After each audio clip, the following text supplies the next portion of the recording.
on the nose, so we're going to go ahead and bring our meeting to order.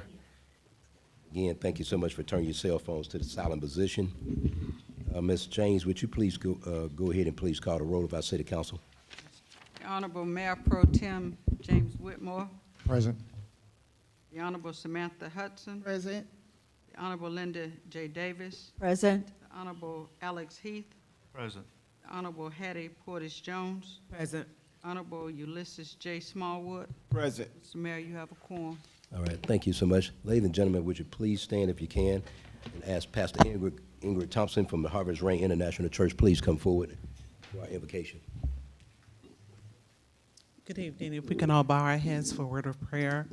Father, we love you and we praise you tonight, Lord God. We thank you for your word that says in Proverbs, Lord God, 11:14, where there is no guidance, the people fall.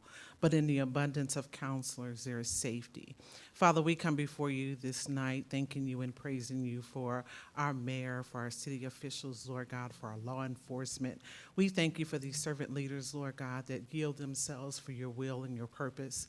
We ask that tonight, God, that you will grant unto them wisdom and knowledge and understanding as they convene and as they make decisions, Lord. We pray, Father God, that you will be glorified in this city, Lord God, as we continue to move forward to succeed in everything that we do. And it's in Jesus' name we pray. Amen. Amen. I pledge allegiance to the flag of the United States of America and to the republic for which it stands, one nation, under God, indivisible, with liberty and justice for all. Okay, thank you. At this point, we don't have any presentations or proclamations. Members of council, can I entertain a motion to adopt the city council agenda? So move. Second. Motions have been made and probably second. All in favor say aye. Aye. All opposed? That motion carries. Ms. James, do we have any speakers for public comment? No, sir. Okay, so at this point, we don't have any public comment. I'm assuming it may have something to do with that game that's coming on tonight, but at this point, we'll go to the next item. Members of council, can I entertain a motion to approve the city council minutes that commenced on March the 25th, 2025? So moved. Second. Motion's been made and properly second. All in favor say aye. Aye. All opposed? That motion carries. Next, we'll go to our first item. The first item is Living Word Church Ministries final plat. It is a recommendation for mayor and council to approve the final plat for Living Word Church Ministries. This is from Planning and Zoning. Hello again. You know? The site is located along Sonoya Road at the intersection of Sonoya and Valley Brook Drive. The site is currently zoned R1, single-family residential, and is located in the overlay district. We are coming before you because they are asking to reconfigure their site so that they can adhere to the tree buffer requirements. After going through the concept review with planning and zoning and then submitting their civil plans to our community development public works department, they realized that they needed to reconfigure the site slightly so that they could contain a lot of the trees that were there and be able to move forward with their project. So it's a simple plat division, but it does require city council approval for staff to be able to sign off on it. So they're modifying it, still the 2 tracks. It meets all of the requirements for that zoning district, and there's a copy of the concept that they're proposing. Initially, if you recall, this was a proposal to do a modular mobile building, but after they started kind of looking at the numbers and some of the recommendations, they realized it just was better to go with a stick built. And I think it's a great elevation, and it will be an asset to the city of Fairburn.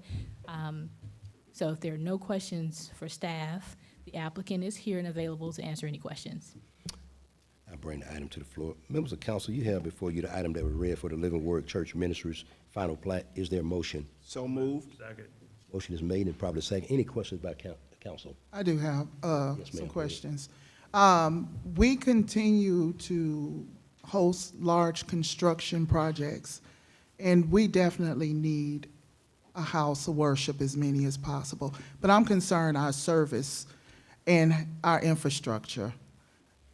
The construction that we have going on in Fairburn today is massive. Our infrastructure is weak. Our water quality is poor. And at some point, I would like for my peers to consider us really taking a deep dive and creating moratorium opportunities to halt construction so that we can build our infrastructure up. This is the better service that we can offer to any developer. Right now, in our community, water pressure is low. One day you got good water pressure, the next day you don't, or you may not have any water at all. Our utility grid. And so with our customers and our applicants that are applying, I want them to be very well informed about Fairburn's infrastructure. That's something that I'm very concerned about, and I'm going to continue to bring this issue up. Smart growth development means that we take care of the real business that improves and protects quality of life, and that is our infrastructure. We need rooftops, I get it. We have new businesses, hotels coming in, I get it. But to the expense of our citizens who are not getting the quality in which they are paying for, it's an insult. And so I still congratulate this applicant for wanting to build here, but I have to keep saying this. Smart growth development means we build up our infrastructure and we improve those areas and not keep building on it. That's all I have to say. Now, go ahead, Mr. Mayor Pro Tem, go ahead. Thank you, Mayor. The applicant?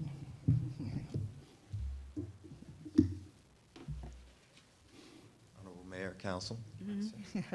Pastor Neil O'Neill, it's good to see you again, sir. Good to see you as well, sir. All right.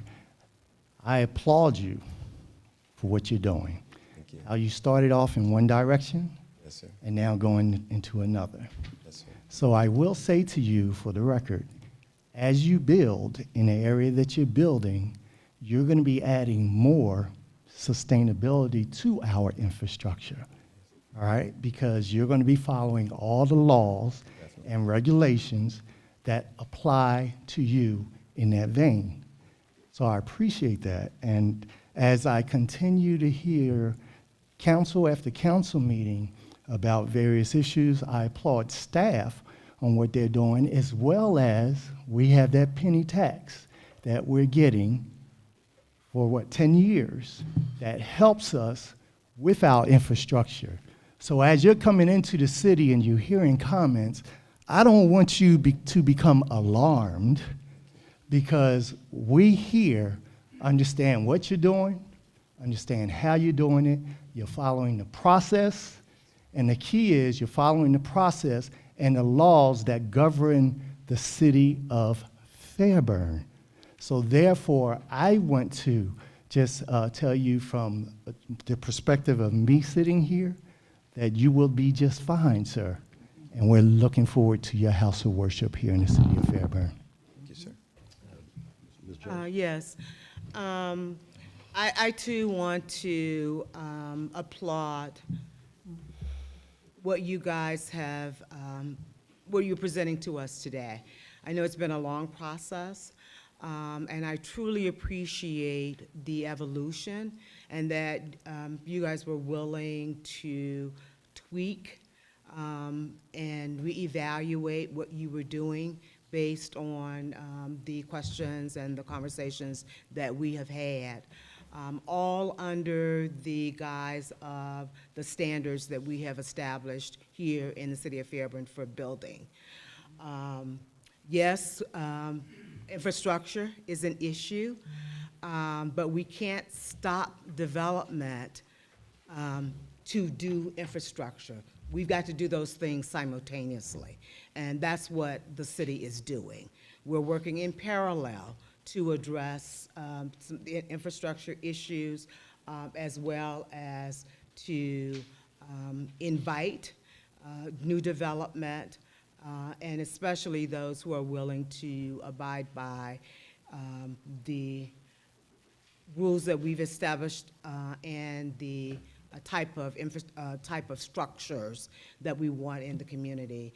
So I appreciate that, and I just wanted to take both of you, and the First Lady, how much I appreciate how you've evolved with this. I have one question for staff, and that is, you said that this is in the overlay district. Could you, for the record, explain, one, what is an overlay? And two, what's the specific overlay guidelines for the specific areas? So the overlay is a 74 overlay, and there is a requirement for brick on the front of buildings. So we have to make sure that any applicant that is proposing a building has to meet those certain architectural design guidelines. Typically, when we receive the elevations before they go before Planning and Zoning Commission, we check the ordinance that has exactly what those standards are, like sidewalk, infrastructure improvements, all of those things. Typically, our overlay district focuses on walkability, so making sure applicants extend the sidewalk, making sure that there's brick on the front, making sure they have sufficient parking, making sure they have sufficient trees, things of that nature. So that's a part of the concept elevation review for the overlay district. Then, after that is approved, it goes before our Community Public Works Department, and they look at the civil drawings, which means they have to have things like a detention pond. In some cases, certain applicants are required to upgrade some of our infrastructure. So there's a really comprehensive process from start to finish. Okay, talk a little bit more about the infrastructure, if you will. One, Sonoya Road is, the other side of Fairburn, going the east side, if you will, where a lot of our economic development has occurred. And that area was not the original part of Fairburn. That was all annexed in to Fairburn proper, which allowed us to build infrastructure, and it also allows us access to other sources of water specifically that the older part of Fairburn does not have, just because of its location being closer to Fayette County, if you will, and Tyrone specifically, and other communities. That allows us access to water specifically to help. So talk just a little bit about, since this would be new and a different part of Fairburn, if you will, newer in that sense, the infrastructure, what will be required for the church relative to the infrastructure? What is there already, if anything, if you know that? And just talk a little bit about that to alleviate the issue of water pressure, because yes, Councilwoman Hudson, you're absolutely correct. That has been challenging, but it's more challenging in the older parts of the city than in the quote-unquote newer parts of the city, relatively speaking. And the access to a different source for the water. So could you just talk a little bit about that? Sure. As a part of the submittal of the civil plans, each applicant is required to provide us with information about how they plan to tap into our water system. So there is a pretty comprehensive approach that's taken to look at any applicant that's coming forth. And if an applicant, for instance, we thought that there was inadequate resources in that area, typically we require the developer to do upgrades before they come onto the system. If it was a rezoning for, multiple kinds of houses or something of that nature, the applicant would have to do significantly more. But because of the size of the development, they're required to do the sidewalks. All applicants, if you have a building that is over, I think it's 5,000 square feet or so, you have to do stormwater detention, which makes sure that erosion control issues are. We have a team of, I think it's 4 engineers that are looking at all projects.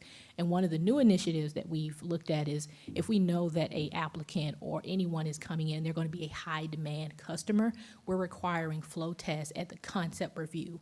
so that we can already kind of know, because we know that we have challenges with related to infrastructure, but at the concept review and with the civil drawings and with the utilities, we're making sure that we have adequate supply for both future demand and where we are now. And there are going to be some upgrades that happen in the future, but we're taking it on a case-by-case basis because no one project is the same. So we have to take into account what amount of traffic is going to be required on that. And we have a team of fantastic engineers who look at that, and they know from years of study when a project is going to be challenging. So for instance, if we have something that's controversial, it sometimes takes months before it comes before your body because there's so much study that goes into just us reviewing it as staff, even before the general public has an opportunity to look at it and put their hands on it, and we're studying it, and then it goes to the neighborhood meetings. But in this case, because this is, I won't call it a minor project, but in comparison to some of the other developments that have happened in the city, the infrastructure requirements, they've more than met that.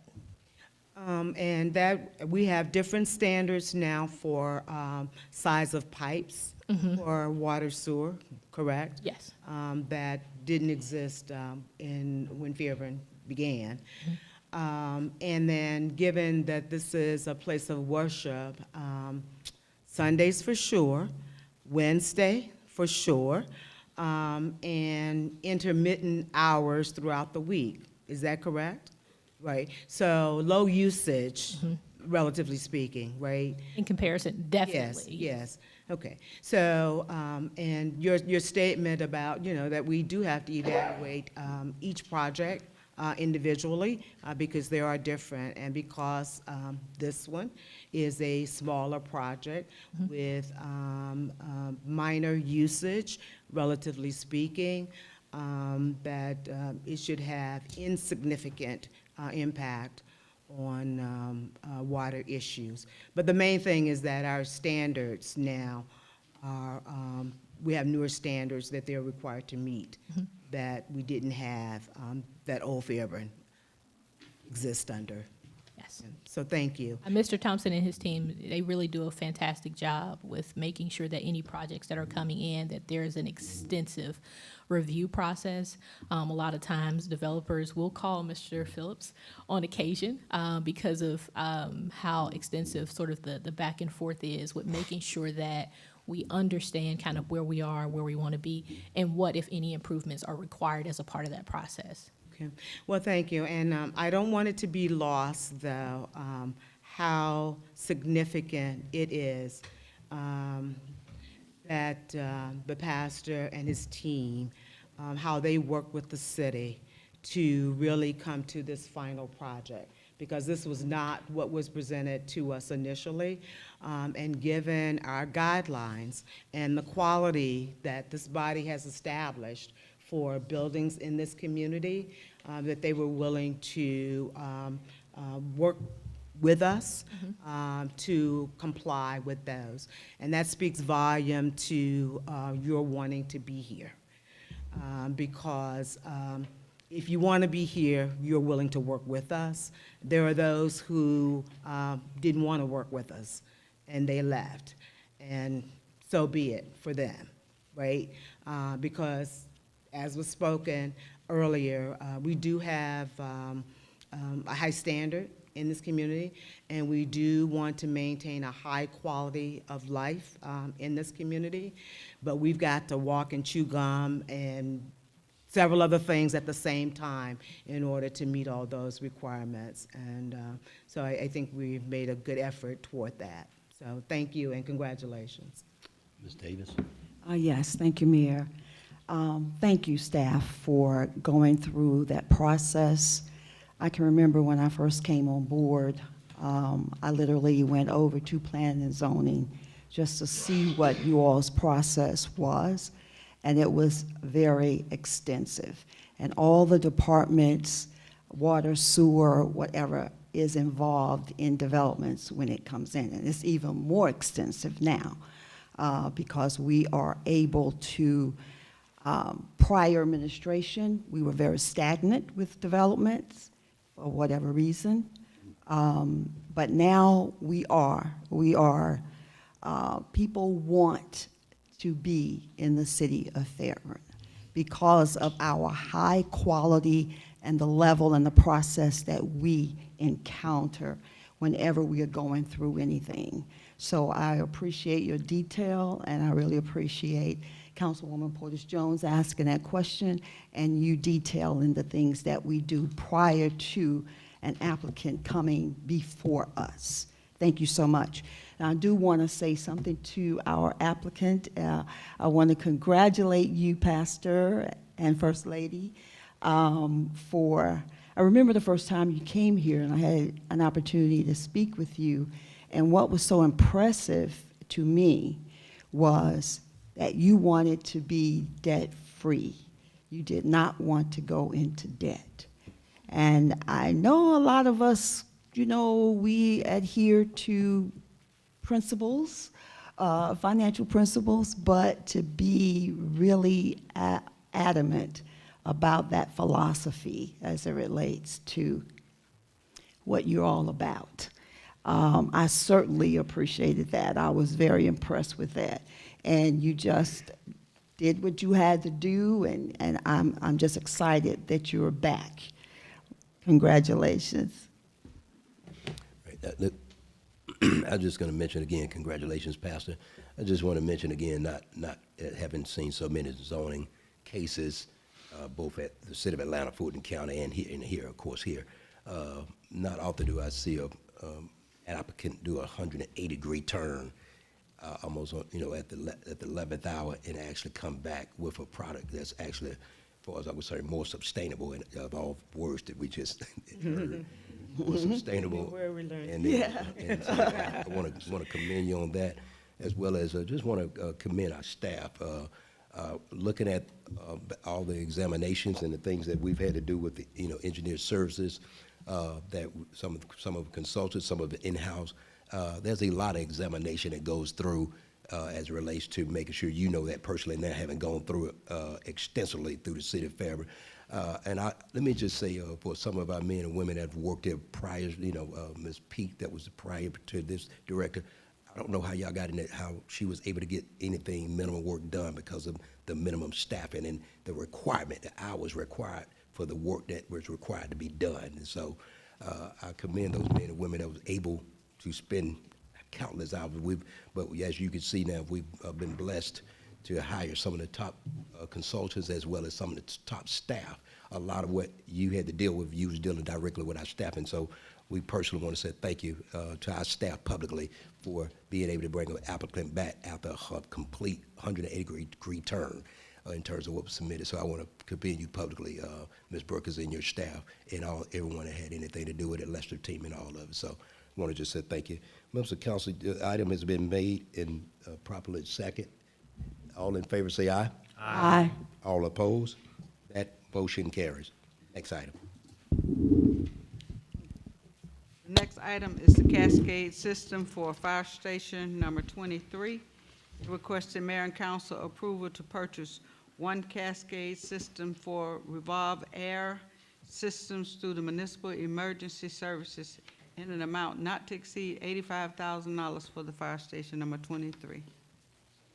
Good evening, Mayor and Council. Good evening. Is that Keith? Our department is coming before you to request the purchase of a cascade system for the new station, Fire Station 23. This system fills our air packs for our SCBA, or self-contained breathing apparatus. No acronyms, please. What does that mean? Self-contained breathing apparatus. Okay. Okay. And our rescue system for our airbags when we do heavy rescue on the interstates. So the fire department is requesting mayor and council's approval for this purchase through Revolve Air Systems, through the Municipal Emergency Services, which is the company, for the amount not to exceed $85,000. Members of council, you have the item stated by the city clerk for the cascade system for Fire Station 23. Is there a motion? So moved. Second. Motion is made by Mr. Smallwood, second by Mr. Heath. Any questions by council? Yes, discussion. Yes, ma'am, go ahead. The $85,000 will be coming from what fund? Capital. Capital we had it in the improvement? budget. Yes, ma'am. We already have it. It was already approved. Yes, ma'am. Okay, that's all, that was the only question that I had. So from the approved amended budget that this council voted on, that 85,000 is there? Yes, ma'am. Okay, good, buddy. Any other, oh, go ahead. Good evening again, Mayor and City Council. The item before you was approved when you passed the FY '24 budget, I believe, in September of last year. And so there has not been any amendments to the existing budget for this purchase. This is part of our capital improvement plan for fire. Additionally, Mayor, I would simply add that before any item is presented to this body, it goes through a full vetting that includes our finance director, the finance staff, to ensure that there are budgeted funds before we place it before you. And so we do our best to make sure to complete that due diligence. Anything that's not budgeted, you're likely not going to see until such time as a budget amendment, which we rarely do, or the upcoming budget can include that item. And so generally speaking, anything that we bring before you that has a cost must be in the approved budget that this council has already approved. Okay. Doing my due diligence, Hold on for a minute. okay, Hold on one second. You have the floor, and then I was gonna come to you. okay. Go ahead, Ms. Davis. Yes.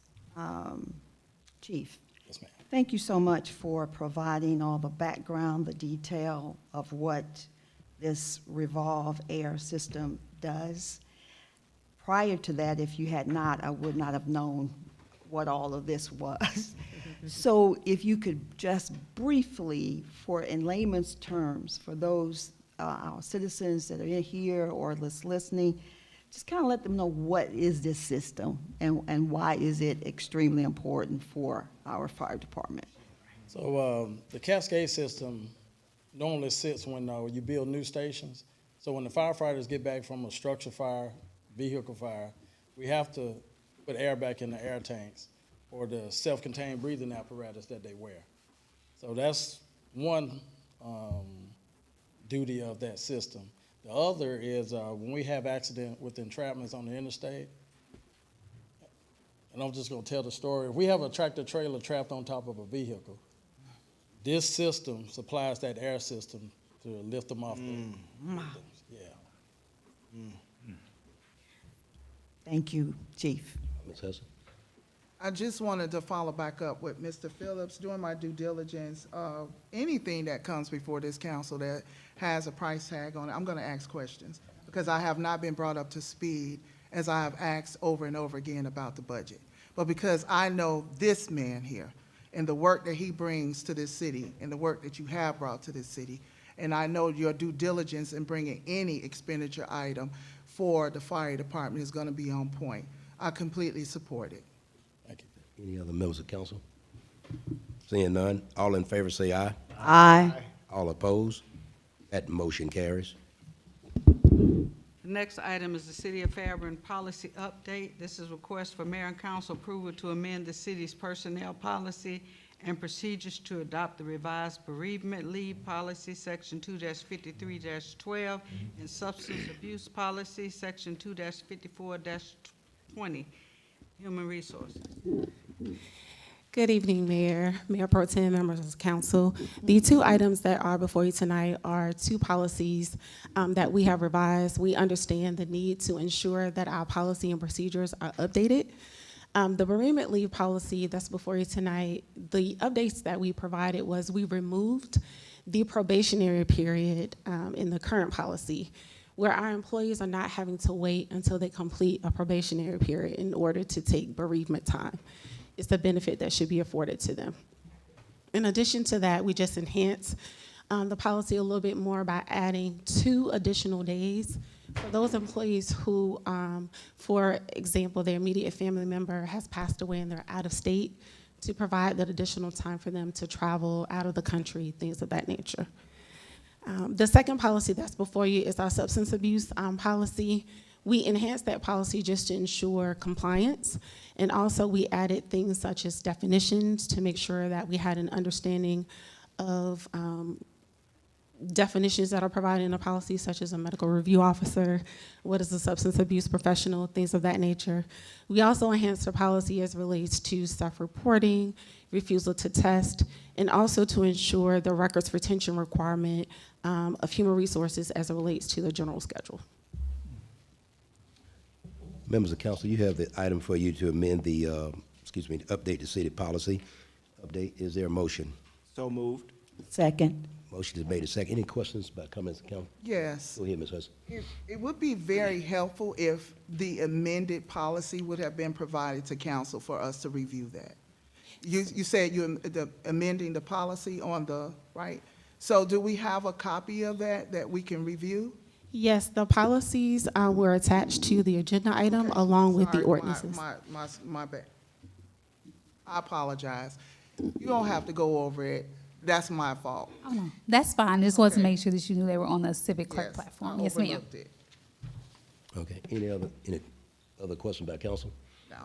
Seeing none, all in favor say aye. Aye. All opposed? That motion carries. At this time, we're going to ask the city administrator to give an update on the utility concerns that he mentioned to a couple of subdivisions this morning. Good evening, Mayor and Council, and to our residents as well. Thank you for the opportunity to address this all-important issue on utilities and our recent utility rate increase. Taking on the responsibility of implementing the city of Fairburn's first utility rate increase in over 12 years has truly been a learning experience for all of us involved. The city's utility system currently has right at 7,000 customers that are billed each month. Those 7,000 customers are spread across multiple rate categories: residential, single-family, multifamily, commercial, industrial, just to name a few. And within each one of those categories, there are multiple billing codes embedded within each. The software the city's been using for a number of years is by a company called Tyler Technologies. The software package is called Encode. Changes to the billing rates in that system require extensive hours of technical support and programming changes to correctly implement the necessary changes. We have been, are continuing. I had a virtual meeting today with staff and the technical support team from Tyler Technologies to implement the necessary changes into the system. We have been looking over and over this system since January 1st, and we have learned a few things in that process. So I wanted to share some of those with you now. Our standard billing cycle has always run mid-month. And the first bills that were issued after January 1st, when the new rates went into place, included dates from both January and the previous December. The rate increase was only effective as of January 1st. Our residents quickly and correctly pointed out that the days in December on the first bill in January were billed incorrectly. They were billed at the rate increase when they should have been billed at the prior rate. So we are working diligently with Tyler Technologies to ensure that every customer in our system will receive a credit on an upcoming bill for those specific dates in December that will refund the difference between the new rate that was charged and the prior rate that should have been charged. We are working through that process now, and we'll provide some detailed updates on the specific bill amounts that will be refunded and how that will appear on each customer's bill. Working through this process, we've also uncovered some other things working with our residents. There's always been a disconnect between what is the bill date on your utility bill, the date at the top of the bill, and the actual book dates or service dates. The bill date typically says first of the month to the end of the month, but as I just referenced, the actual service dates where your meter is read runs mid-month to mid-month. That is another programming change that we are actively engaged with Tyler Technologies to correct. Now, I want to be clear that that is not new. The bills have been that way for a long period of time. But as we're doing this reprogramming work, we want to ensure that we address as many things as we're aware of as possible. Another lesson learned, communication. It is always our goal to effectively communicate, to keep our residents informed. We post multiple things on the website, multiple things on social media, but we've learned something. This council approved the utility rate increase on December 11th in the council meeting after an extensive presentation. The ordinance you approved implemented those rate changes on January 1st. In hindsight, which is always 2020, that was simply not sufficient time for us to adequately communicate to our 7,000 customers in the system how the rate change would work, what it would look like, and make sure that we communicated effectively. Now, we did communicate, but attempting to do that in about 2 weeks, we probably needed 30 to 45 days. Again, hindsight is 2020. We made the correction to that communication effort so that we communicate more effectively going forward, particularly as it relates to significant changes. We post a lot of information, but when you're going to raise rates, you need a really significant communication effort that we unfortunately did not have the time to implement between when the rate was approved and when it was implemented. We're correcting that now by providing additional information. Also, I will tell you that working daily with the technical team from Tyler Technologies, they've told us that the needed programming changes to address the issues I've just outlined will be completed as quickly as possible. We have escalated to the upper echelon management of Tyler Technologies to ensure that this is a dedicated effort. They've applied their best programmers to ensure that we get this done. And so that process is ongoing, and I'm positive that it will result in the changes I just detailed. We will provide detailed and timely updates as the resolutions are completed so that residents will know exactly when and how credits for the December dates will be on their bill. As addition to, the mayor announced previously a 10% across-the-board discount for all residential customers. That's a separate thing from the refund of the December dates.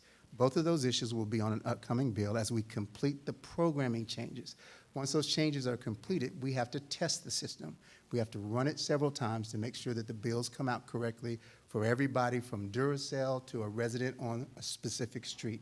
So we're going through that process now, and I'm confident that it will result in making sure that when we communicate to our residents, that the information we communicate is correct, that they receive the proper credits, that they receive the discount that the mayor announced earlier, and that process is ongoing. We've received a number of emails and questions, and the ones we can respond to quickly, we respond to as quickly as we can. But some of the questions as it relates to the specific bill rate and the specific process we will use to refund those December dates is a work ongoing. As we finalize those solutions, every person who's emailed a question will receive a detailed and specific response to their email to address any questions that we have to answer through this reprogramming process. Lastly, what I will share with you is that the public servants who work for cities like Fairburn are working middle-class families. We all pay bills. We all have families and children. We all have aging parents on fixed incomes. When things like this need to be implemented, it is never lost on us true impact to everyday people. Because the people providing these services are those same everyday people. I have staff who are on fixed incomes. We understand that we have to get this right, that it has to be implemented the right way, and it's always our goal to do so. And when we see that something has not been done correctly, we will come to the public and to this council, explain in detail what needed to be corrected, how it happened, and do the work necessary to get it right. That's where we are today. I'm confident that all these programming changes will be implemented quickly, as soon as we can get through the programming process, and we will come back not only to the council, but to our residents on all of our platforms, and most importantly, on their utility bill, so they can see everything that we just discussed in detail. The other part of that is making sure that the utility bill is understandable, so that when you get those credits, you can tell what you were credited for, what the amount is. And so all of that is a work ongoing. I wanted to take the time to share that so that our residents would know that it is a priority for us, and we're working through the process to reprogram the system to correct the dates in December that need to be billed at the previous rate and not the new rate, and to apply the 10% discount that we talked about for all of our residential customers, and to correct the bill dates versus the book dates. any other issues that come up during that process will be addressed as well. But I just wanted to take a moment to share that. And Mayor, I thank you for giving me the time to do that. Thank you. Members of council, at this point, we can come to city council comments, and I'll just start right now. Mr. Smallwood, did you? Well, could we, are we able to ask Yeah, questions? go ahead. You, about go ahead. that? Go ahead. I'm sorry. Let's do that then. Okay. Go ahead and then. All right, so I want to be clear, but first of all, thank you for the update. We did talk about this extensively at our retreat, and we did understand that, you know, rate increase was one thing, implementation of it is another thing. We made some missteps, and, you know, we're recognizing you know, those missteps and taking every effort to correct those. And I do want to say thank you to the citizens who raised the questions, because it forced us to look at it and reevaluate exactly what is there. That's how things get changed, when we ask questions, right? So I'm a firm believer in that as well. But I wanted to get clarity about the 10% across the board reduction that the mayor presented to us at the last council meeting. Okay, 10% of what and for what time period? So it was a simple 10% across the board discount on the upcoming utility bill. We will identify specifically which billing cycle that will be applied to as we complete the reprogramming work. So it wasn't specific to any particular area, it's on the entire utility bill. That will look differently depending on which services you get from the city. We have some customers that get electricity, water, and sewer from the city of Fairburn. Other customers may only get water and sewer. So that's the programming effort that we're going through now. It's not a one solution answer, because all the bills are configured differently, the rate categories are configured differently. Our goal is to ensure that what the mayor announced, a 10% overall discount, that we work through the reprogramming no matter which services you're getting from the city, whether you're a commercial customer, an industrial customer, or a residential customer, that at the end of the day, the bottom line discount on that bill will be 10%. Okay, so that's a one-time discount? Yes, ma'am. Okay.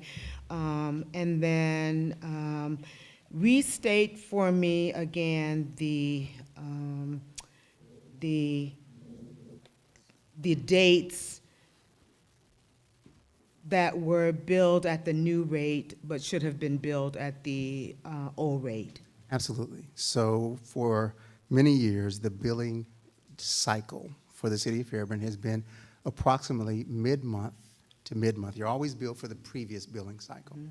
The reason I say approximate is it takes about 3 or 4 days to read all of the meters in those 7,000 accounts. And so your read date in December could have been anywhere from December 13th to 2 or 3 days after that as they complete reading all of those meters. The back end of that billing cycle was approximately January 17th. Again, there could be a day or two fluctuation depending on when your meter was read, right?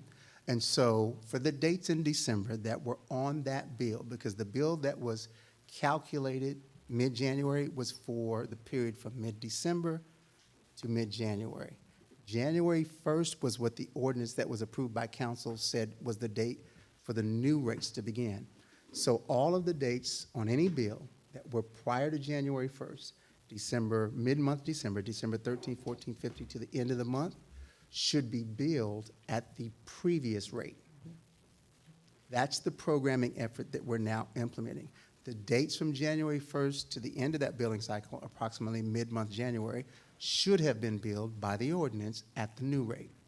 And so those dates were fine. It's the dates from mid-December to the December 31st that we are going to calculate the difference between the new rate and the old rate, see what that amount is on each bill, and each customer gets a refund of that difference between the old rate and the new rate for those days in December of 2023. All right, so can you talk a little bit about the technology or the software that we're using?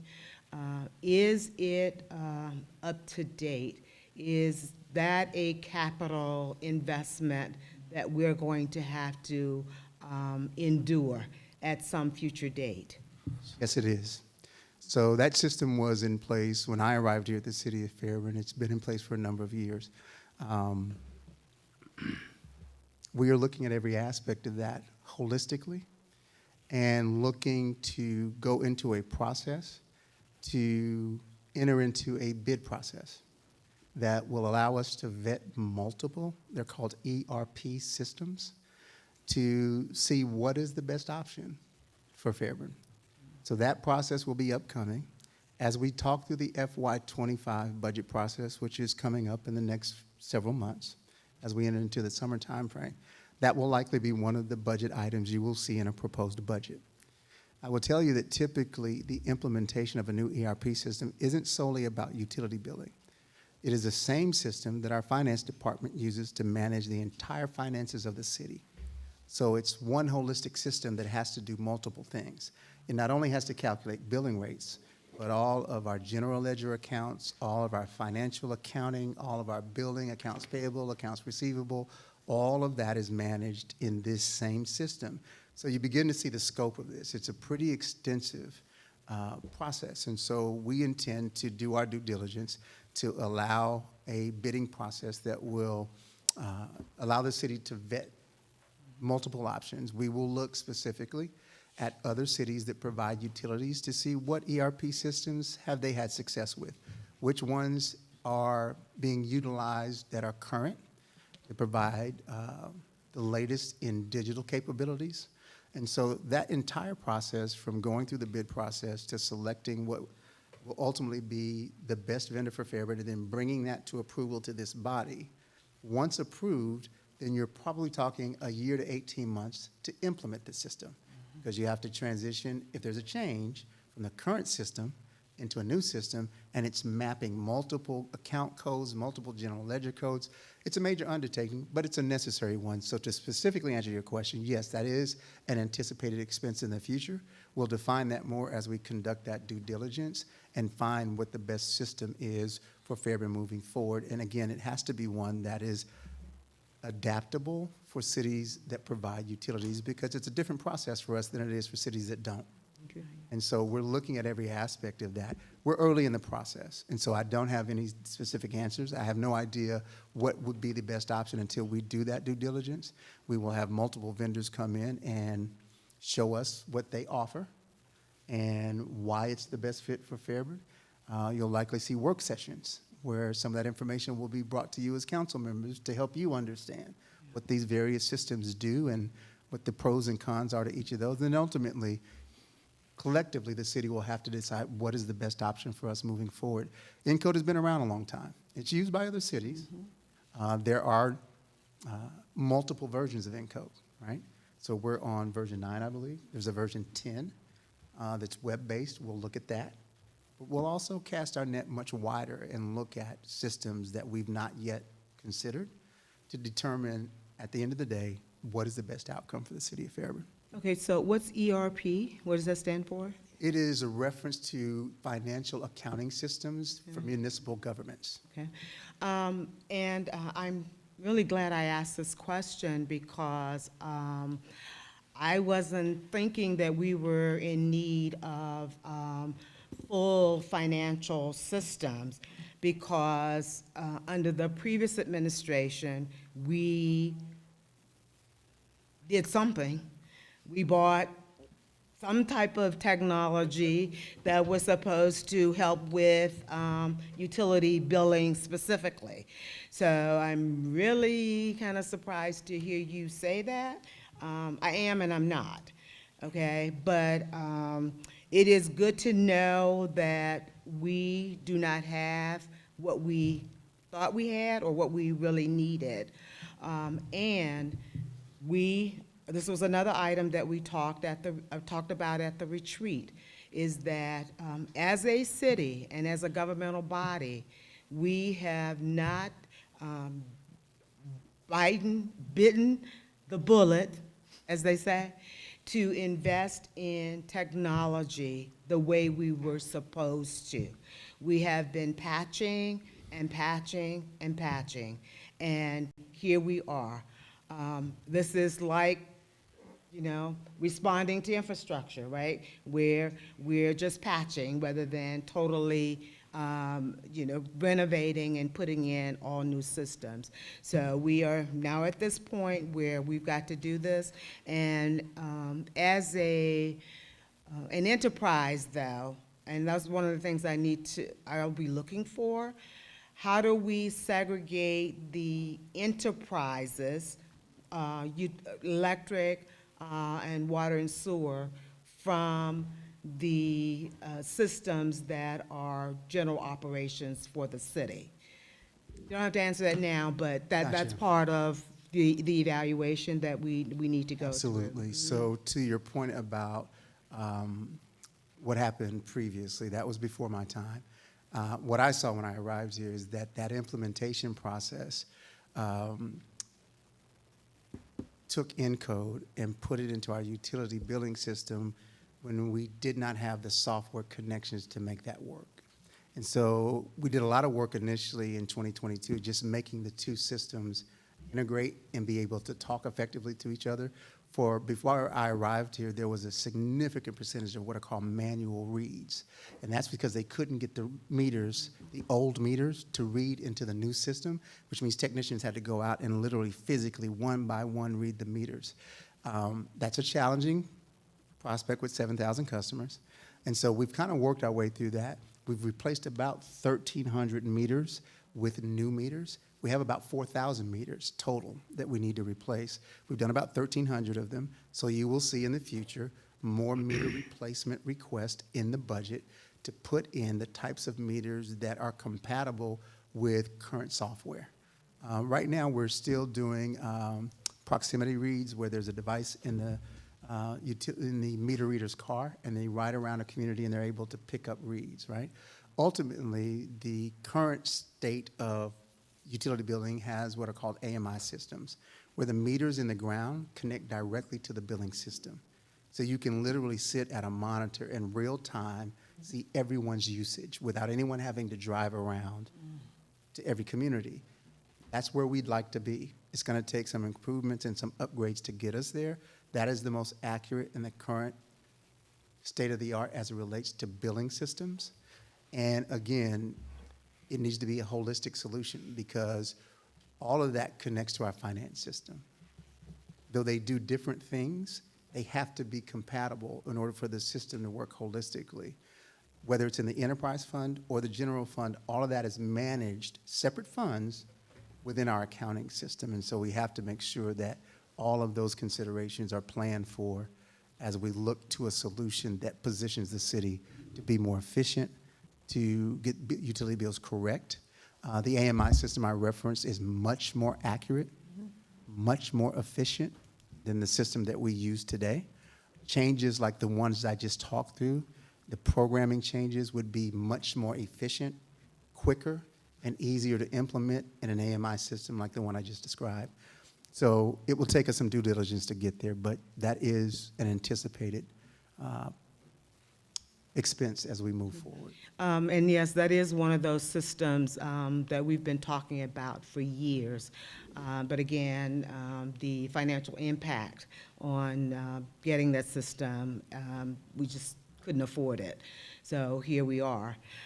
Here's my last question, and could you provide us an update on your exercise working with the customers to review individual bills?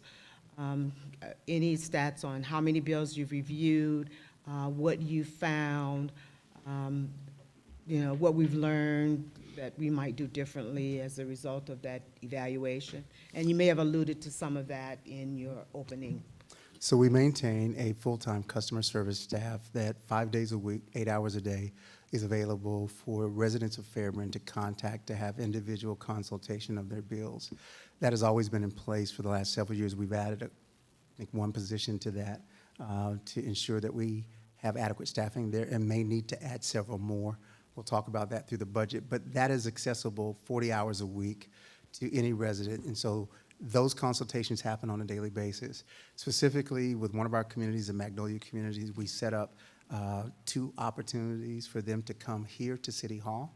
And we had our staff here in council chambers where they could come in. Not everyone likes to talk over the phone, like to do that online. So we set up an opportunity where they could come in and sit one-on-one with a utility customer service employee that had a laptop, could pull up their account, walk through step by step their bill, answer any questions that they have, and that option remains available for anyone that would like to do that, right? And so we're in the process, as you know, of relocating some offices.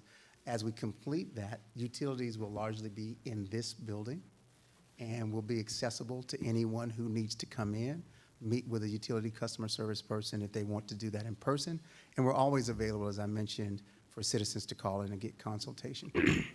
I don't have stats tonight as to how many customers we've talked to, but I can certainly get that for you. We track and record those calls. By and large, a lot of those calls have been talking to the staff, concerns about utility bill amounts. You may recall at the last council meeting, we had ECG come in and talk about some of the seasonal impacts of utility bills. That happens not only in Fairburn, but in all of the 49 cities where they assist with utilities. And so that has played out, and so customers have seen some of those seasonal impacts at the same time that we did about an 8% increase on our utility rates. And so we've talked to customers about that. In terms of billing errors, there are always a few in the system. When you have 7,000 customers, a meter may not be functioning correctly. We go out, we check those meters, we replace them as we need to. But there's not been a rapid increase or a notable increase in billing errors. Now, what I spoke about was a programming error that we are now correcting. When I say billing errors, that's simply the meter was read, put into the system, it calculate the right bill. So we've not seen a rash of billing errors, but there are some programming corrections, what I just talked about, that we need to make.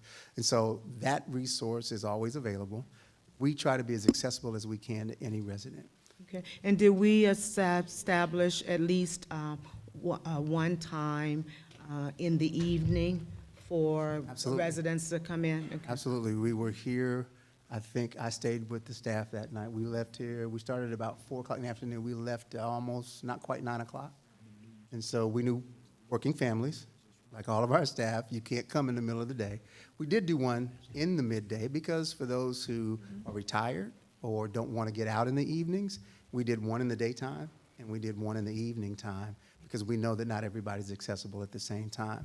And we would do that for anyone that wants a one-on-one consultation. You can always come in and meet with our customer service staff to sit one-on-one. Now, most customers do that over the phone because they're working people, right? And they don't have time to take off work and come in and meet with somebody. But all of those range of options we make available to all of our residents as needed. Okay. Well, just given the challenges that we've had, I ask if you would just consider once more to have an evening session to invite any residents that have issues or need their bills reviewed, to allow them that opportunity to come in person as well. Be more than happy to do Because they are that. Yes, working. ma'am. So if we can do that in the near future. Yes, that would be we can do that within the next 30 days. We've done it previously, as I mentioned, and be happy to do it again. And if we need to do it an additional time beyond that, we will certainly do that. We knew that, and I think all of you as elected officials likely knew, that increasing utility rates for the first time in 12 years was going to be a heavy lift. And we knew there'd be a lot of concern and a lot of questions. And we're working through that process. And so this is the work we do. And so if there are questions, we're always here to answer those. So we'll certainly put another evening session in place. And if we need to do more, we're absolutely available to do that. All right, thank you. Yes, ma'am. Thank you, Mayor. I think Councilwoman Jones read my email and regurgitated most of everything out that I needed. But I am essentially concerned about the $2.7 million. And so when I asked for that type of data, how much of that $2.7 million is going to be captured in our collections, because if it don't make money, sometimes it just don't make sense. And that's a revenue that the city has to have in place. And we still have to do our due diligence in looking for those subsidy resources to apply for additional assistance for our seniors and overall all our residents. We have working single moms, working single dads, all of that. And I will renew this again. We have to be proactive, and when we're making big shifts that affect the quality of life, that we do a pre-work with our citizens, getting them prepared on what's to come. That's all I have to say about that issue. Thank you very much, Councilwoman Hudson. Just a couple of quick things, Henry, to address your concerns. We are implementing another $150,000 in utility assistance for anyone with a delinquent account beginning May 1st.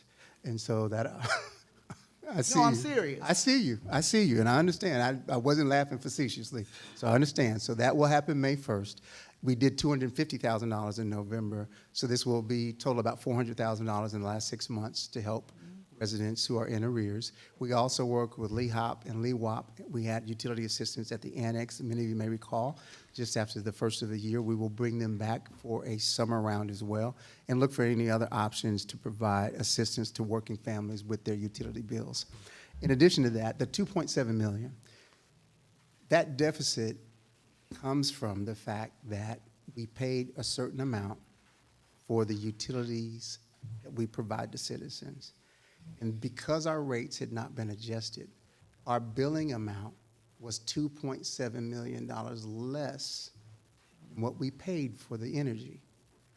All of the delinquent accounts are within our billing accounts. So if 100% of everybody who's delinquent pays, we'll still have that $2.7 million gap because we didn't charge what we paid for. It's just like if you make a garment, you make a jacket, and it costs you $100 to make, but you sold it for $50, you're going to have a deficit. And even if the person is late paying the $50, you're never going to close that gap because what we charged for the utility was less than what we paid for. So part of those delinquent accounts is because we took certain actions in consideration of our residents.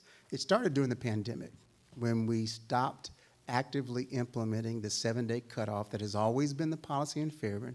Before this administration, it goes back a number of years, but we understood that there was a hardship during the pandemic, and so we didn't implement that.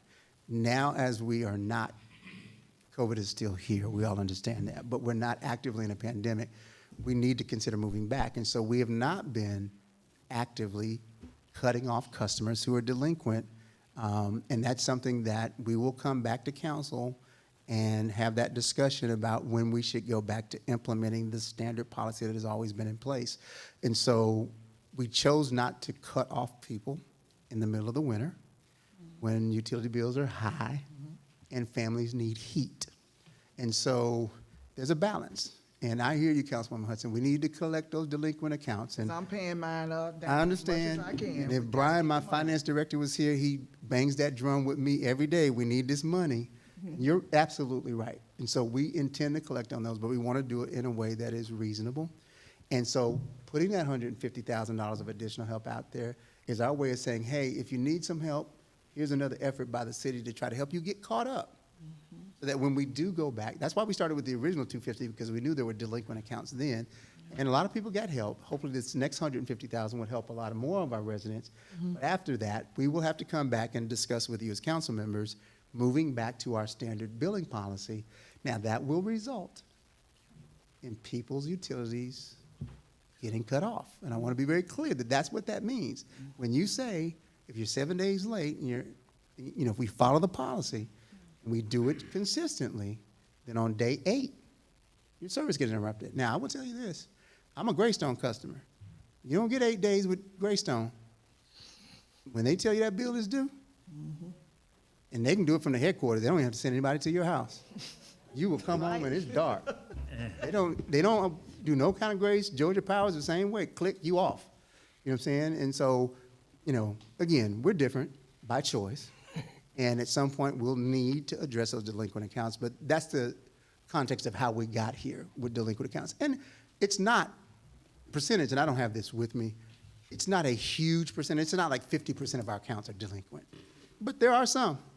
Absolutely. And by the way, even within that effort to work with folks, there are some accounts that have been cut off. When you get thousands and thousands of dollars behind, it gets to the point where we're not doing our fiduciary responsibilities to allow someone to rack up a bill that size. So typically, if you're making some effort to pay, those are the accounts that may be delinquent, but we've tried to work with you. But there are some instances. So I don't want to leave you with the impression that nobody's been cut off in the last 2 years. No, some people have been cut off.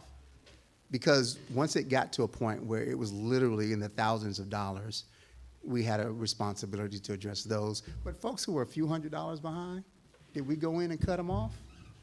As to date, no, we have not been enforcing that policy exactly as it is written. Okay, Mr. Yeah, Wood, but just one last go ahead. point. Yes, we absolutely have to operate in responsibly. Thank you, colleague, and in the black. I mean, because it costs us somewhere else when we continue to do that.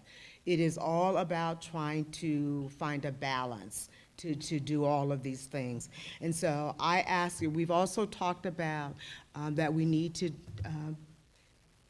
develop or figure out various programs or services to help our customers. So while we, the discussion regarding resuming the cutoff, which is appropriate, I'm asking that you also come to us with a plan of how we can develop programming to assist our customers. Remember, I talked about that Operation Roundup, something similar to that.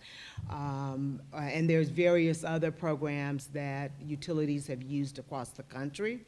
And I'm asking that we have that in the same conversation that we have when we start talking, cutting off customers, and helping those with high utility bills. So if you can do that, that would be fantastic. And then my other question is the 150,000 that we're saying. So what is the source of those dollars? ARPA funds. Okay, so we did have some remaining. Yes, ma'am. Okay. That wasn't the original budget, so what is it that we're not going to do now that we've moved this 150 over? So we reallocated some of the ARPA funds. It did not delineate or delete any project that's in the Okay. ARPA. Okay. So we've not removed any projects at all. We left some ARPA funds available if something happened that we were not previously aware of. And so Okay. this does not eliminate any of the ARPA projects that we've previously discussed.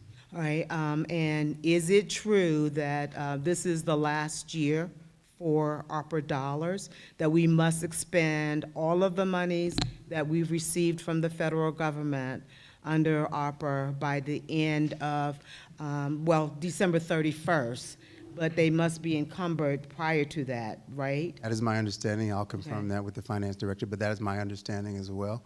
Councilwoman Portis Jones, and we are on track to ensure that we're compliant. Yes. So I just want to say that, we as a country have been fortunate in gaining access to those additional federal dollars, but they are drying up. And so now we've got to figure out our own source of funds in order to do these things that we've been able to do in the meantime. And the only way to do it, you either have to increase revenues or reduce expenses. That's it. So, we're going to have some tough conversations about how we do that. So we've largely utilized ARPA funds for capital projects, largely, not exclusively, because utility rate assistance isn't a capital project, but Fire Station 23 and capital funds. And the reason is because those are not recurring expenses. We always endeavor to make sure that our operating budget is supported by our year-to-year revenues, because you can't count on ARPA money. For that matter, you can't count on grant money. Some years you'll get it, some years you'll don't. And so that's kind of how we approach utilizing those funds. They augment our budget. They allow us to do projects that might not otherwise be funded. But we are on solid footing as it relates to operating budget, providing the daily services that we give to residents. You never want to use those temporary funds for those essential services. And so that's how we approach that. And when We are constantly applying for grants. We're looking for, you've given us a lot of information on the opportunities through the infrastructure hub. We're pursuing those. We just talked to you at the last retreat about the opportunity with Congressman David Scott's office. Councilwoman Hudson did some work on that as well. And so we'll always pursue those additional funding opportunities because they're much needed. But we make sure that our operating budget can hopefully sustain itself whether or not we get those intermittent funding opportunities, be it ARPA, be it bipartisan infrastructure, be it grants, all of those things, we aggressively go after and utilize them for the type of projects that we can add to our process. Thank you. Mr. Whitmore? Oh, thank you, Mayor. Mr. Phillips, you covered a wide array during your presentation, and I just want to say I appreciate it. As you well know, I've called you on a number of occasions, and I shared comments from Ms. Cooper with a barrage of questions. Spoke to Ms. Cooper earlier today. Okay, and as well as others that have called in reference to the utility billing. So thank you for covering all that. I do have a couple of comments. Number one, I just want to reemphasize the home energy evaluation. We just had a presentation here tonight, and she alluded to that, spoke about that actually, not alluded to it. So I'm not sure what company out there actually does that, but that is something that I think a lot of our citizens could utilize to assist them in identifying deficiencies within their homes, correcting those deficiencies so that they can become more energy efficient. So I would ask you to please look for that. And also, you did mention the AMI, and of course, that was something that was brought up was about 8 years ago during Mayor Avery's previous administration, and you know, we didn't act on it, and now we're right back to the same boat again, and it's something that we have to look at. And I'm sure it costs a lot much more now than it did back then. Yes, sir. But it's a system that works. And the only other thing that I would ask in reference to the AMI is, as you know, usually when you buy a new system, AMI, and usually just like a car, as soon as you buy it, it depreciates, all right? But just want to make sure that the technology is such that we can add value to it versus replacing. Excellent point. We want a system that will grow with the city. Thank you for that point, Mayor Pro Tem. You're right. You don't want to buy a system that's nice and shiny and new today, and a year from now doesn't meet your needs. And so that's one of the key elements that we'll look for.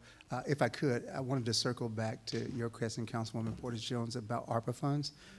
Even when our department heads aren't here, they're watching online. So our finance director just texted Ms. Chris and said the deadline for those funds to be encumbered is 12/31/24. We are on track to ensure that all those funds are encumbered. Now, as you know, that doesn't mean they have to be expended by 12/31, but they must be encumbered. Your point is real taken and is confirmed by the finance director. Well, thank you for so much for that. And thank you, Mr. Stevens. Appreciate it. You still got the floor. Go ahead, sir. Thank you, Mayor. And last but not least, I just want you in 30 seconds or less, no more, okay? Speak to the public in reference to this $150,000 initiative that is going to be in effect at whatever date so that they can hear straight from you right now. Thank you for that, Mayor Pro Tem. Beginning on May 1st, we will have $150,000 in utility assistance funding available.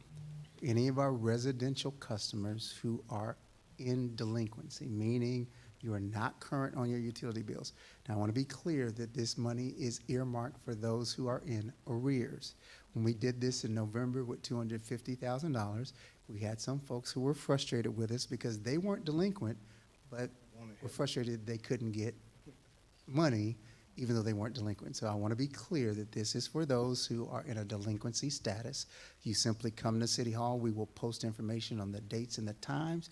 Bring your utility bill, your identification, and we will work through GMIN, which is the organization that we used last time. We use a third party to administer the funds so that it's independent, and so it's nobody from Fairburn. We provide the funding, but this is an organization that did this successfully for us in November. They'll do it again in May.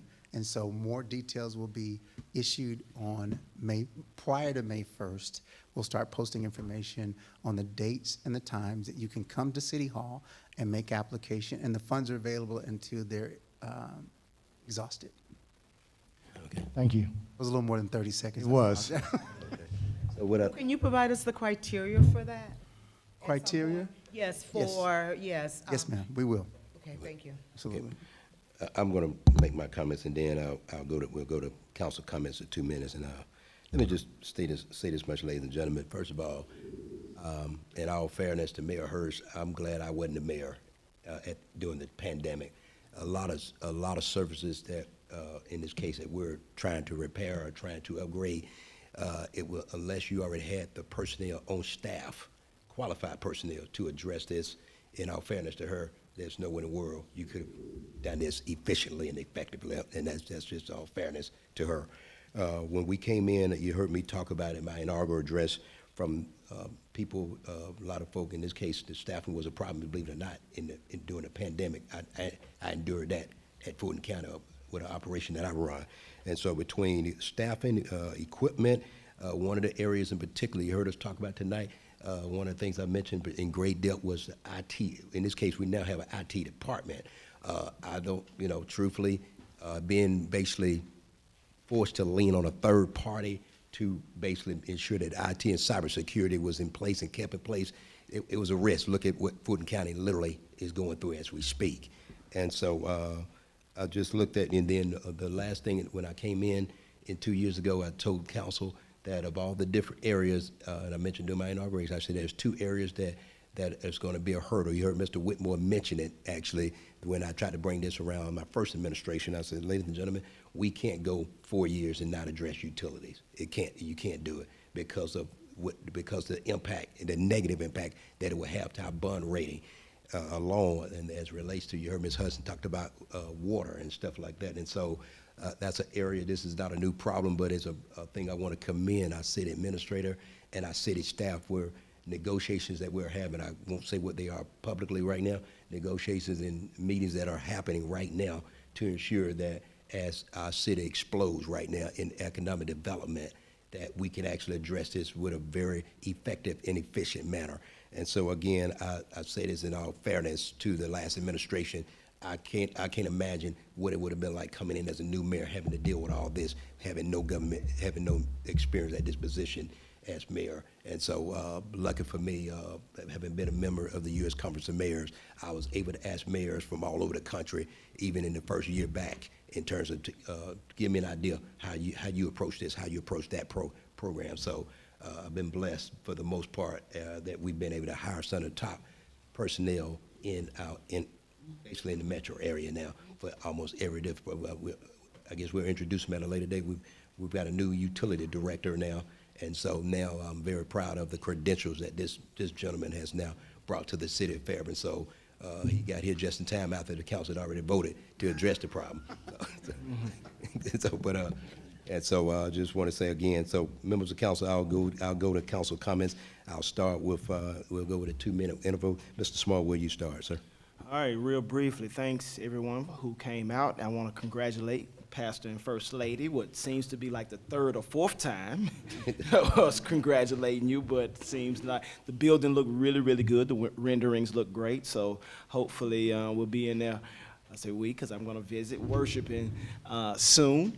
I also like to thank staff. In particular, I want to thank those gentlemen back there because you guys do quite a work. I want to thank Chief Robinson, and great question, Councilwoman Davis, for asking about that machine, because one of my son's friends just went under a truck, and he almost lost his life, and now I know what helped pull that truck up, as well as I had a friend of mine who's a fireman in one of the neighboring cities just talked about how his head is messed up from going on a particular call lately. So I just want to salute you for what you do and your entire team, because, we take that for granted, the services. And then to Chief Basillo, thank you, and I want to thank you in advance because I know this weekend on our side of 74, the wonderful Renaissance Festival descends upon the city, and it's going to cause me to need to do my groceries and stuff on Thursday night because I'll be in the house this weekend. So I want to thank you in advance because I did see an email go out to the community, though. I don't know if that meeting happened yet, but you already have a plan. You're going to talk with the Durham Lakes community about the plan, so that's being proactive. That's what we always talk about up here, communication and just being proactive. And so I just wanted to really highlight you gentlemen this week, well, today, because, you know, we take that for granted, but you guys are doing quite a job just ensuring us citizens are taken care of, so thank you. That's all for me. Oh, 2 minutes. Okay. Mr. Heath? No comment. Okay. Ms. Hudson? Mayor, you ain't have your clock on, but okay, I'll stick to 2 minutes. There needs to be an update on litigation to this council. There's a lot going on, and more than usual in what I'm seeing out there. So this council needs to be updated on all litigation. Outstanding requests, financial expense reports for all fund accounts. I am essentially interested in the expense report for the ARP fund. At our retreat, I did hear some indicators of an audit. There was some issues there, and ARP was named as one of them. I also want to make sure that we understand the importance of the Open Meetings Act. There has been on 4 occasions where public meetings were hosted and the public was not notified. That's our retreat, February the 29th, and then there was another, our retreat, February 29th, and then I believe another meeting with the community. That was brought to my attention, so I'm bringing it to our council, our body. We have to make sure that the public has notice of all meetings. They have a right to know, they have a right to attend. That's all I have. Okay. At this point, I'll come to Ms. Davis. Thank you, Mayor. I'll be very brief. I just want to, Mr. Phillips, are we still posting the weatherization, the federal weatherization on the website? Yes, ma'am. Okay. I just want to remind citizens to please check into that. That would definitely lower your utilities, where the federal government will come in and weatherize your entire home if you meet the requirements. So please give that a check before the federal government take away those funds. And I just, again, want to thank staff, our administration, Ms. Chris, Mr. Phillips, for your patience in dealing with the utility situation, your humility, as well as your transparency. Oftentimes, people don't want to say when they make a mistake, and we are human. We can make mistakes, but the key is honoring that mistake and saying what you're going to do about it. So I thank you for that. That's very, very key for being in leadership, as I understand leadership. So thank you so much for that. And that's it for me. Ms. Portis-Jones? Yes, I too want to thank Mr. Phillips and Ms. Chris for your leadership in this utility issue. We knew when we began discussing this that we were going to have challenges, but you never anticipate all of the issues that arise. And so I too appreciate your tenacity in trying to address this, but most important, your humility as well. That is very, very important. And then I just wanted to remind you that, so we'll be opening the pool. Is that 2 minutes? Okay. Oh, okay. That we're opening the swimming pool Memorial Day weekend. Remind you of the dedication plaque that was removed that needs to be replaced, and to do a rededication as we did for the plaza. We had discussed that last fall, and Let me verify with Ms. Okay. Scott. I believe the plaque is there. We didn't do the dedication service, Okay. and that may be the missing piece, but allow me to verify. Well, the plaque, where's the plaque? It's not Let on me the. verify with Ms. Scott. Okay, okay. But that's been addressed. Okay. But let me get the details for you with Ms. All Scott. right, all right, well, thank you so much, I appreciate that. Just say thank you to the citizens of Fairburn. Yes, this job becomes difficult sometimes, but that's what you've elected us to do, is to make those tough decisions. And we have to do it in the context of how it impacts all of us, because we live here too. And so I just want to say, sometimes I may not like it, but I definitely appreciate the fact that you challenge me. So keep up the good work. Thank you. Okay. Mayor Pro Tem. Thank you, Mayor. Again, Pastor O'Neill, congratulations. And I would like to take this opportunity to thank both Chief Bazzillo and Chief Robinson. Made a phone call, and they jumped on this right away, and they are the recipients of, I don't know how many, 100, 200,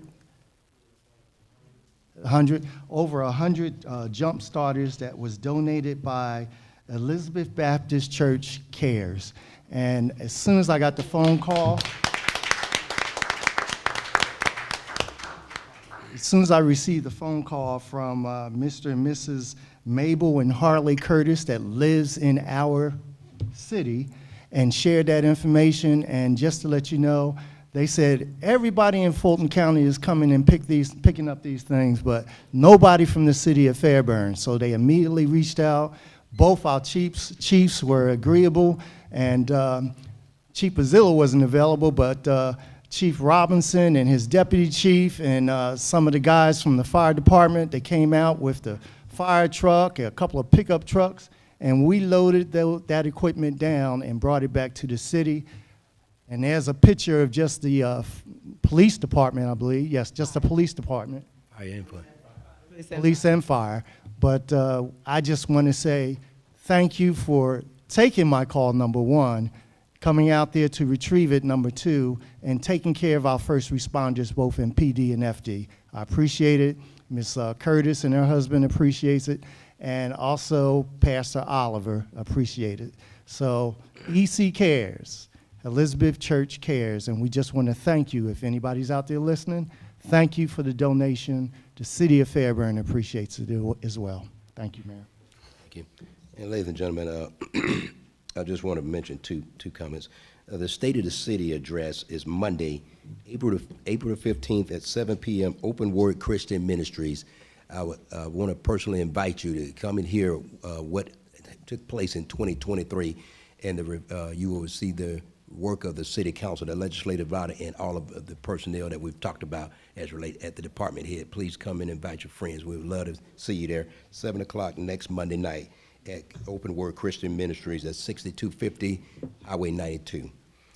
Finally, a ribbon cutting for Meineke and Tim Horton is scheduled, I believe, is it this Friday? If I got that, I thought I had the dates up here, but there's a ribbon cutting coming. But I want to just remind them. I think it's 2 different dates. 2 different dates. 2 different dates. This Friday at 8:30. That's That's Tim Hortons. Tim Hortons. Tim Hortons, yeah. Yes, ma'am. And then there's another one for Meineke. I just want to. This is a different day. Tuesday. 16th. There's a third one. Okay. And so I just want to I'll make sure you get all 3, but I'll make sure that. You did. Yeah, I just didn't have that with me. I apologize. I want to remind those that have enjoyed Tim Horton come and meet us over there as we officially open there with a ribbon cutting. So with that being said, ladies and gentlemen, again, tonight is a national championship game for those of you that are into the NCAA. So we got out here just in time for the kickoff. So tip off, excuse me. Member of council, I don't have an executive session, correct? Members of council, can I entertain a motion? So to adjourn? moved. Second. Motion is made and properly second. All in favor, say aye. Aye. All opposed? That motion carries. Have a good night, ladies and gentlemen. Congratulations.